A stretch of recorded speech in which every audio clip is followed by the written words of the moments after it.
just the theme is this, like, just be you, figure out who you are. I love the prayer of an honest dad is Mark 9. And he said, I believe, just help my disbelief.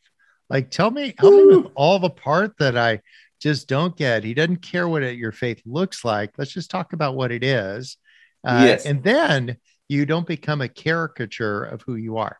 So I don't become Happy Bob, the guy. I remember having to speak at a thing, or having the opportunity to, in Los Angeles. And the day before, my entire house burned to the ground. And I was supposed to be Happy Bob. And I felt like so conflicted. I'd be like, gosh, it's just every memory that we had just like got incinerated. And two mice that we couldn't get rid of. It was just the most expensive funeral for them ever. Um, but that internal conflict, we say, like, Sue, who are we supposed to be? And I just want to encourage people to just be authentic, to say, hey, there's a whole bunch of things to be freaked out about, but there's even more to be hopeful for.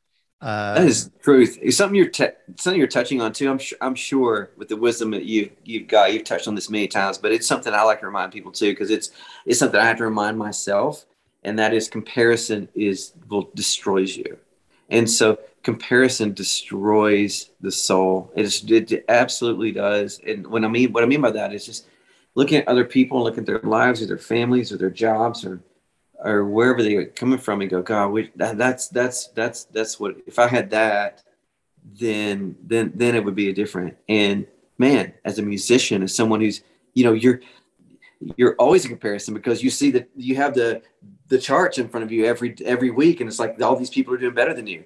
And every week, if you look at that stuff and get caught in that stuff, and you're constantly in a game, of like, who's better and who's doing better. And man, that is just horrible. I mean, that's just like, it kills you, the soul. And so I try to like I try to not be in that world so much. So I am completely don't have any social media. Like it's not good for me.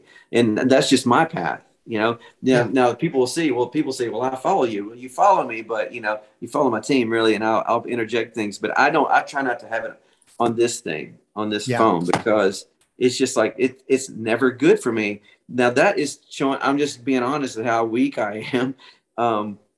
Right here, right at the start. But like for a lot of people, it doesn't bother them. For me, it does, because all it is comparison game. And like, I just don't need to be in that game. I got what God's put in front of me with my family and my girls and the work he's put me to do. And that's where I need, my head's got to be, and it can't be like, well, I should do it like they do it or something like that. And so I don't know why I got into all that, but that's a big part. That's just like super practical stuff.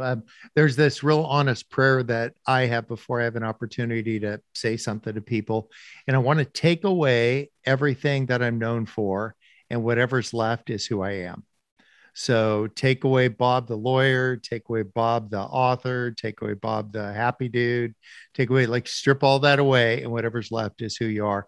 That's who you get today. And that's just a really honest kind of centering prayer. So I don't feel like I need to be whoever somebody is hoping I'll be.